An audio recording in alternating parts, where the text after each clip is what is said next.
Good morning बच्चों, good morning. Sit down. बच्चों, कल मैंने आपको पढ़ाया था संज्ञा। संज्ञा किसे कहते हैं, एक बार हम फिर दोहरा देते हैं, फिर हम बच्चों से पूछेंगे, बच्चे खुद बताएंगे। देखें बच्चों को याद है कि नहीं याद है। संज्ञा किसी व्यक्ति, वस्तु, स्थान के नाम को संज्ञा कहते हैं। जैसे कृष्ण, लखनऊ, पुस्तक आदि।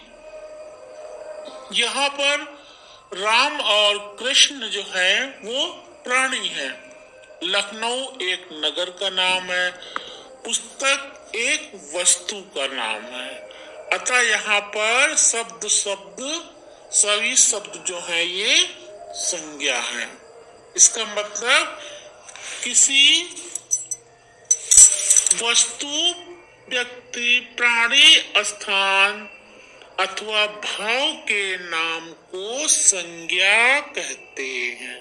ठीक है, इतना सबको समझ में आ गया।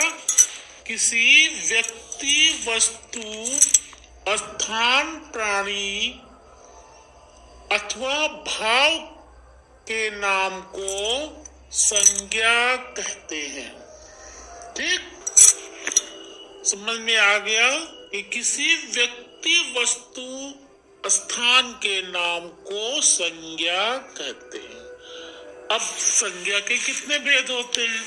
संज्ञा के 3 भेद होते हैं। पहला है व्यक्तिवाचक संज्ञा, दूसरा है जातिवाचक संज्ञा, तीसरा है भाववाचक संज्ञा। अब पहले हम लेंगे व्यक्तिवाचक संज्ञा। व्यक्तिवाचक संज्ञा में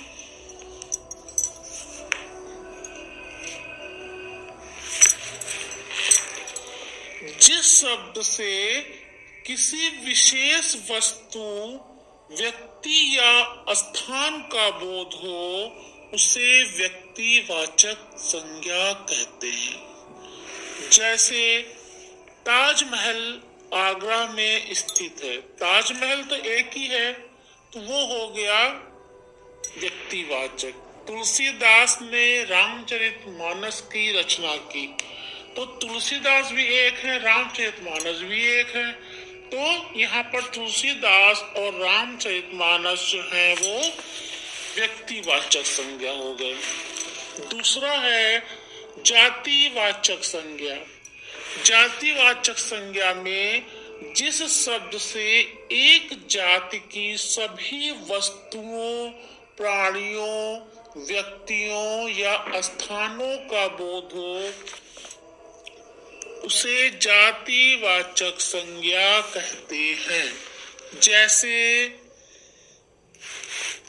फिर से बता रहे हैं कि जिस शब्द से एक जाति की सभी वस्तुओं, प्राणियों, व्यक्तियों या स्थानों का बोध हो उसे जातिवाचक संज्ञा कहते हैं। जैसे मोर, मोर कोई एक तो है नहीं, मोर तो कोई भी हो सकता है। हवाई जहाज, विद्यालय, ठीक है। तीसरा है भाववाचक संज्ञा। भाववाचक संज्ञा में जिस संज्ञा शब्द से किसी व्यक्ति, वस्तु के गुण, दोष, अवस्था, स्वभाव आदि का बोध हो उसे भाववाचक संज्ञा कहते हैं। जैसे साहस, बचपन, मिठास आदि। ठीक,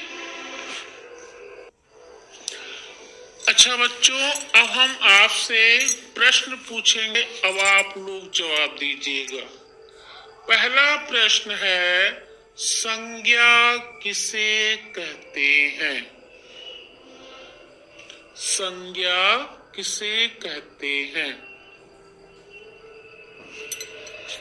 संज्ञा किसी व्यक्ति वस्तु स्थान के नाम को संज्ञा कहते हैं।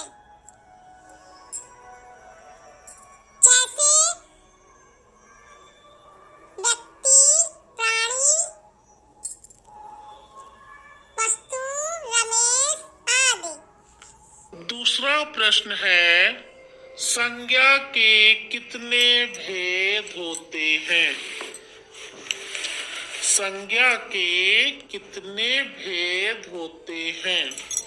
संज्ञा के 3 भेद हैं। दूसरा है, व्यक्तिवाचक संज्ञा किसे कहते हैं? पहला, व्यक्तिवाचक संज्ञा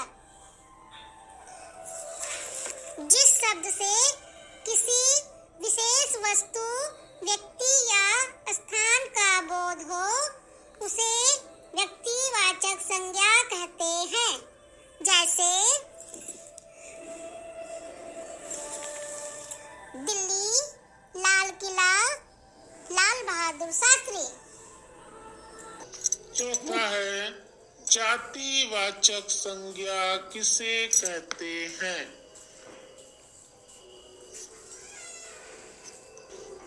दूसरा, जातिवाचक संज्ञा जिस शब्द से एक जाति की सभी वस्तुओं, प्राणियों, व्यक्तियों का बोध हो उसे जातिवाचक संज्ञा कहते हैं। जैसे पुस्तक, विद्यालय, आदमी। भाववाचक संज्ञा किसे कहते हैं? सबसे आखिरी का क्वेश्चन है, भाववाचक संज्ञा किसे कहते हैं? तीसरा, भाववाचक संज्ञा जिस शब्द से किसी व्यक्ति या वस्तु के गुण, दोष आदि का बोध हो उसे भाववाचक संज्ञा कहते हैं। जैसे बचपन, मिठास आदि। वेरी गुड बच्चों, आपने सब सही बता दिया।